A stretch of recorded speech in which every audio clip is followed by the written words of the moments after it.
Hi friends, this is Srinivas from Indo-Qatar Projects Private Limited. Hyderabad surrounding ఏరియాల్లో development కోసం మన chief minister Revanth Reddy గారు సరికొత్త పథకాలు సరికొత్త సన్నాహాలను చేయడం ప్రారంభించారు.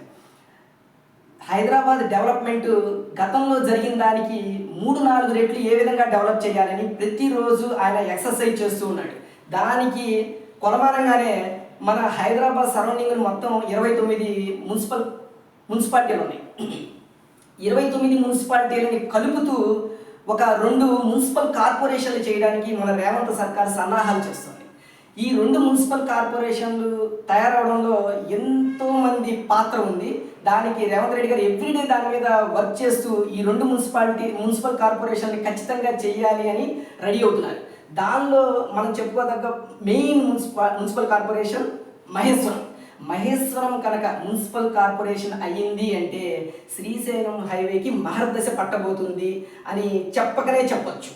శ్రీశైలం హైవే ఈ విధంగా డెవలప్మెంట్ కావడానికి మన రేవంత్ సర్కారు ఎలాంటి ప్రణాళికలు రూపొందించబోతుంది అనేది ప్రతి ఒక్కళ్ళు ఎంతో ఆసక్తిగా ఎదురు చూస్తున్నారు.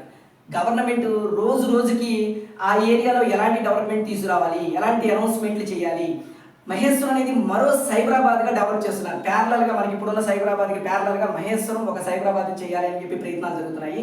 దానిలో భాగంగానే ఈ రోజున స్కిల్ డెవలప్మెంట్ యూనివర్సిటీకి ఒక అంకురార్పణ చేశారు. అంకురార్పణ తీసేసి ఈరోజు స్థల సేకరణ కోసం, స్థలాన్ని పరిశీలించడం కోసం మన రేవంత్ రెడ్డి గారు కందుకూరు వస్తున్నారు. ఈరోజు అంటే ఆదివారం ఈరోజు వస్తున్నారు. ఈరోజు వచ్చి అక్కడ స్థలాన్ని చెక్ చేసి ఫైనల్ చేస్తారు. ఈ స్థలం కూడా ఫార్మాసిటీ కోసం గత ప్రభుత్వం కలెక్ట్ చేసినటువంటి 19,000 ఎకరాల్లో స్థలం, 19,000 ఎకరాలకు గాను 19,333 ఎకరాలకు గాను ఆల్రెడీ గత ప్రభుత్వం 12,000 ఎకరాల స్థలాన్ని ప్రొక్యూర్ చేసి ఉంచింది. ఆ స్థలంలో 100 ఎకరాలని స్కిల్ డెవలప్మెంట్ యూనివర్సిటీకి రెడీ చేస్తున్నారు. ఈ స్కిల్ డెవలప్మెంట్ యూనివర్సిటీ ఒకసారి కనుక ఫామ్ అయింది అంటే ఎవ్రీ ఇయర్ 20,000 మెంబర్స్ బయటికి వస్తారు. అంటే స్కిల్ మొత్తం కంప్లీట్గా వాళ్ళ కోర్స్ కంప్లీట్ చేసుకొని ఎవ్రీ ఇయర్ 20,000 మెంబర్స్ బయటికి వస్తారు. ఈ విధంగా బయటకు వచ్చిన వాళ్ళు డిఫరెంట్ ఎంప్లాయీస్గా తయారైపోతారు. వాళ్ళకి ఉద్యోగ కల్పన బాగా వస్తుంది. సో ఆ ఏరియాలో ఇండస్ట్రీస్కి షెడ్యూల్ని ఏర్పాటు చేయడం జరిగింది, ప్లస్ యూనివర్సిటీని ఏర్పాటు చేయడం జరిగింది. అదేవిధంగా గతంలో చెప్పుకున్నట్లుగా మనం ఏఐసిటీ కూడా వస్తుందని మనం చెప్పాము. ప్లస్ అక్కడ మన టెక్స్టైల్ పార్కులు కానీ, ఫ్యాబ్ సిటీ కానీ, లేదంటే హార్డ్వేర్ పార్కులు కానీ ఎవ్రీథింగ్ ఉన్నాయి. ఇందులో ఎవరైతే స్కిల్ డెవలప్మెంట్ యూనివర్సిటీలో నేర్చుకున్నారో వీళ్ళందరికీ కూడా ఈ సరౌండింగ్ ఏరియాలో ఉన్నటువంటి ఫ్యాక్టరీలో కానీ, ఇండస్ట్రీస్లో కానీ ఎంప్లాయ్మెంట్ జనరేట్ అయింది. ఈ విధంగా ఎంప్లాయ్మెంట్ జనరేట్ అయితే ఖచ్చితంగా ఆ ఏరియా నివాసయోగ్యమైన ఏరియాగా మారిపోతుంది. నివాసయోగ్యమైన ఏరియాగా మారిపోతే అక్కడ భూములకి ఖచ్చితంగా రెక్కలు వస్తాయి. అక్కడ కనుక భూములకు రెక్కలు వచ్చినాయి అంటే ఈ రోజున పెట్టుబడి పెట్టిన వాళ్ళకి 2 రెట్లు, 3 రెట్లు, 4 రెట్లు, ఎవరూ ఊహించని విధంగా 10 రెట్లు కూడా అవడానికి అవకాశం ఉంది. మీరు ఈ రోజున ఇక్కడ నివసించే వారు వారి ప్రాంతాల్లో ఓడల్లో స్థలాలు కొనుక్కుంటే 5 ఏళ్లకి 10 ఏళ్లకి మ్యాక్సిమం అయితే 2 రెట్లు, 3 రెట్లు అవడానికి అవకాశం ఉంది. కానీ హైదరాబాద్ సరౌండింగ్ ఏరియాలో కనుక మీరు స్థలాన్ని కనుక కొనుగోలు చేసినట్లయితే 10 రెట్లు కాదు 100 రెట్లు కూడా అవడానికి ఎన్నో అవకాశాలు ఉన్నాయి. ఎగ్జాంపుల్కి చెప్పాలి అంటే మన శ్రీశైలం హైవేలో ఉన్న తుక్కుగూడ, కందుకూరు, మహేశ్వరం, తుమ్మలూరు, కడతాల ఈ ఏరియాలన్నీ కూడా ఎయిర్పోర్ట్కి 25 కిలోమీటర్ల డిస్టెన్స్లో మాత్రమే ఉన్నాయి.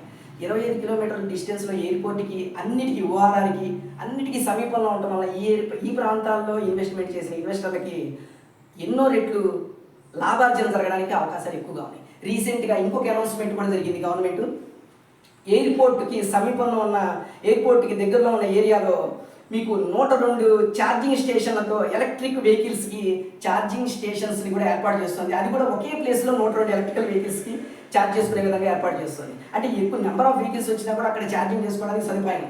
సిటీలో ఏ కార్నర్లోనూ అలాంటి ఫెసిలిటీ లేదు. ఇది ఓన్లీ హైదరాబాద్ శ్రీశైలం హైవేలోనే ఈ ఫెసిలిటీ ఉంది. ఈ ఫెసిలిటీ ఉండడం వల్ల ఎక్కువ ఎలక్ట్రికల్ వెహికల్స్ వచ్చి అక్కడ ఛార్జింగ్ చేసుకోవచ్చు. మోర్ ఓవర్ ఎలక్ట్రికల్ వెహికల్స్ని కూడా గవర్నమెంట్ ఎంకరేజ్ చేస్తుంది. అంటే ఇన్ని డెవలప్మెంట్లు రోజు ఒక అనౌన్స్మెంట్, స్కిల్ డెవలప్మెంట్ యూనివర్సిటీ అని, లేదా మెడికల్ కాలేజీ అని, ఎలక్ట్రిక్ ఛార్జింగ్ స్టేషన్స్కి సపరేట్ సెటప్ కానీ ఇలాంటి డెవలప్మెంట్లు వస్తున్న ఏరియాలో కనుక మీరు కనుక ఇన్వెస్ట్మెంట్ చేస్తే you will get very good return. ఇంకొక విషయం ఏంటంటే ఈ ఏరియాలన్నిటికీ దగ్గరలో కడతాల ఉంది. కడతాల గ్రోయింగ్ ఏరియా. మీరు రోజు రోజుకి అక్కడ కన్స్ట్రక్షన్స్ పెరుగుతున్నాయి, నిర్మాణాలు జరుగుతున్నాయి. ఈ విధంగా జరగడం వల్ల ఆ ఏరియాకి ఎంతో ఎంతో ఎంతో ఫ్యూచర్ ఉంది. సో ఇప్పుడు మనకి అందుబాటులో ఉన్న ధరల్లో కనుక కడతాల ఏరియాలో కనుక మీరు ఇన్వెస్ట్మెంట్ చేస్తే మీకు మంచి ఆదాయం రావడానికి అవకాశం ఉంది.